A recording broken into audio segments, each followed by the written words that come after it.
Hey guys, welcome back to my channel. My name is Ashlee if you're new. Thanks for stopping by to check out my video. I would love to have you subscribe by clicking that red button right down here. Be a part of my community here on YouTube.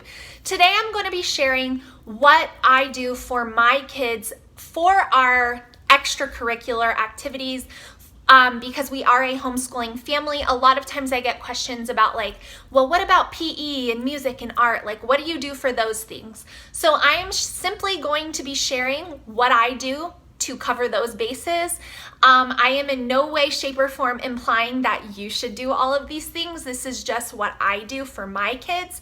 And if anything, I hope that this video lets you think about different options, maybe gives you a good idea, but I just wanted to throw that little disclaimer in there quickly because I know a lot of times as homeschooling moms, we might watch somebody else's video and think, man, I really am not doing enough. And I don't want anybody to feel that way watching this video. This is just what I do for my kids, but don't let that make you feel bad about what you're doing or what you're not doing or anything like that. So I just wanted to throw that out there, but I'm gonna share with you what we're doing this year to cover all of our extracurriculars, meaning like the PE, art, music, and so on. All right, so the first thing that I will touch on is what we do for PE. So PE meaning physical education, if you're not familiar with that. Kids in public school go to PE, I think maybe not every day, but at least like once or twice a week. So for me, my kids are just naturally active kids, and I know that that sounds funny, but when you think about how much sitting is required in a public school setting versus how much sitting is required in a homeschool setting, chances are your kids are going to be more active just in general, being homeschooled. But I do not do anything in our homeschool day for physical activity other than allow them to ride bikes when the weather is nice, play with their scooters, go in the backyard, do those types of things because all of my kids play competitive sports. I think I shared about this on Instagram about club sports, and some of you guys weren't familiar with what that is. So I will quickly touch on that. So there are like recreational sports, which any child can sign up for and participate in. They are usually done through like the YMCA or your city or your town or, you know, different places like that. Club sports are usually you have to try out for a team. You have to be placed on a team.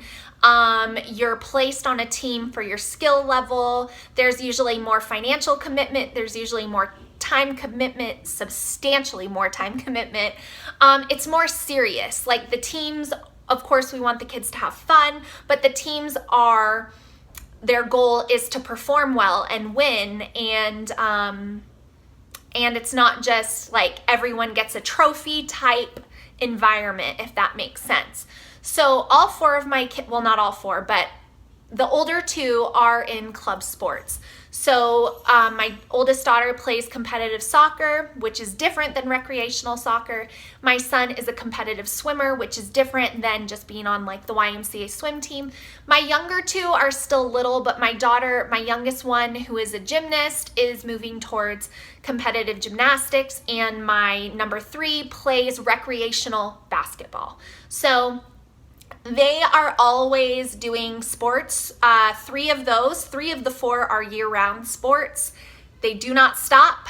They practice between, 4 to 6 hours a week. They also, my daughter with her soccer, especially when it's a tournament weekend, can play up to like 6 games in a weekend. So it does get pretty intense. So I do not need to add in anything for their physical activity. Of course, we have our homeschool park day that they play at with their friends.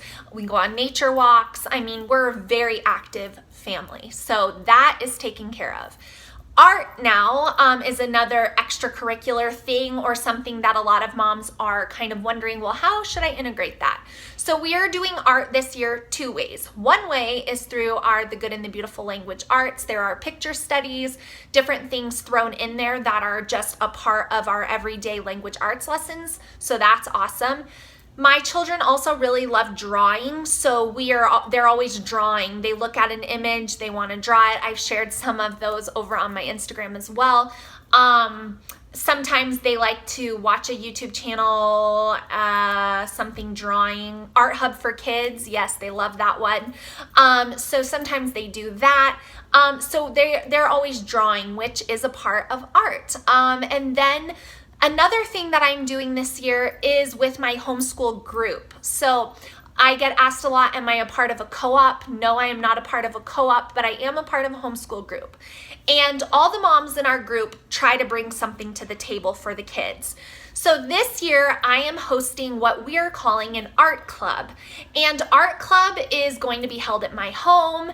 And what I did was I made a supply list and broke it down per child who wanted to participate. So the moms then paid me for the supplies.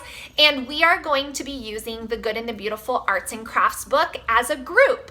So we will be doing art club one time per month at my house as a group, and utilizing some of the projects in there. So that is what we are doing for art this year. Now, the other two kind of elective categories are foreign language. We're not doing any foreign language this year, you guys. It is something that I am interested in adding in, but I know that each year I homeschool, there are only so many focuses I can have. So this year, one of my big focuses in the extracurricular realm was typing, and we are using the Good and the Beautiful Typing Level 1 and Level 2 for that purpose. So next year, I think I might take on the foreign language thing, but we're not doing anything for that this year. The last thing for extracurriculars is music. And this has been probably, honestly, you guys, my biggest struggle as a homeschooling mom. I did not learn how to play an instrument. I do not know how to play an instrument. Music was just never like a huge thing in my life as a child or really as an adult. So it's somewhere I really struggle as a homeschooling mom. So this year, instead of just doing nothing for music, we are using Squilt, and we are doing composure studies, and then for Christmas, which I don't really want to say too loud because my kids might be right outside my door, we are thinking of purchasing a piano or keyboard for them and doing some self-guided teaching there just for exposure. But I did purchase the Squilt music. I think I heard about it from another homeschooling mom. I can't remember which one, but I heard about it and I wrote it down because, like I said, music is something I'm really struggling with. So we're gonna do composure study, listen to that composer, learn about their life. I think the first one we're doing is on Sebastian Bach, maybe. I have it all printed out, but we'll be starting that up here in September. And I feel like at least I'm doing something for music. I would love for my kids to take individual lessons, but as I said in the beginning, they play competitive sports. There's just only so much time in a day. So that is what we do for extracurriculars as far as PE, music, art, computers, foreign language goes.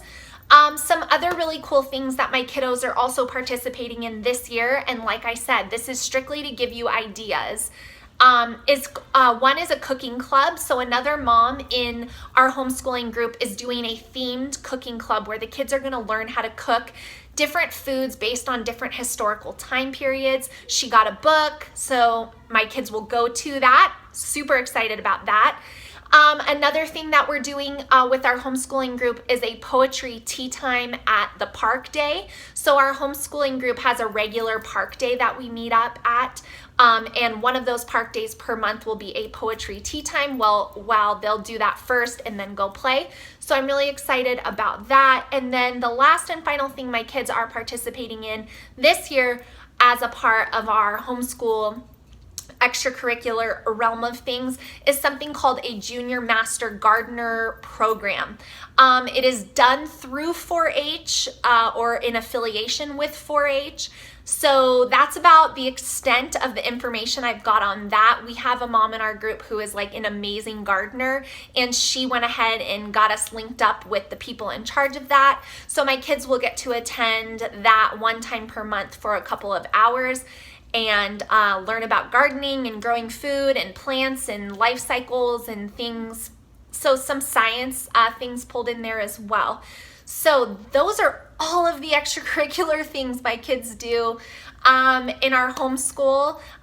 Saying it all out loud makes me realize just how much that actually is, but we love it. We have fun with it. I think that there's a fine line between doing too much and doing too little, and I feel like we're in a good little happy place with what we've got, which is why I'm not adding in foreign language or music lessons.